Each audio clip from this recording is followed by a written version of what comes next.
তো আসসালামু আলাইকুম বন্ধুরা। তো আপনারা দেখতে পাচ্ছেন যে আমার ফেসবুক আইডিতে চলে আসছি। আসার পরে আপনারা দেখতে পারতেছেন যে এখানে আমার কেমন পরিমাণ ফলোয়ার রয়েছে। তো আপনারা আপনাদের নিজেদের আইডিতে যদি এরকম ফলোয়ার বানাতে চান তাহলে অবশ্যই আমার ভিডিওটি পার্ট 1 পার্ট 2 করে দেখবেন। আর এটা পার্ট 1 ভিডিও আসছে। তো যেভাবে আপনারা ফলোয়ার বাড়াবেন, তো কীভাবে কার সাথে কীভাবে অ্যাড হলে কী হবে না হবে এইসব নিয়ে ভিডিও থাকবে।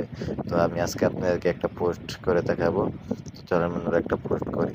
তো বন্ধুরা আমি একটা পোস্ট করে দিয়েছি। তো এই পোস্টে কেমন লাইক পড়ে তো আমি আপনাদেরকে দেখাবো। আমার কিন্তু এইসব সব রিয়েল লাইক হবে। তো কমেন্টে আসতেছে দেখেন। তো এইসব লাইক কীভাবে আপনারা আনবেন সেই নিয়ে ভিডিও থাকবে। আর কার সাথে কীভাবে অ্যাড হলে আপনাদের ফলোয়ার বাড়াতে পারবেন আর লাইক নিতে পারবেন সেই নিয়ে ভিডিও থাকবে। তো আমার চ্যানেলটি সাবস্ক্রাইব করে রাখবেন অবশ্যই। আর পার্ট 1 পার্ট 2 করে ভিডিও আসবে, সব ভিডিওগুলো দেখার চেষ্টা করবেন। ধন্যবাদ আপনাদেরকে।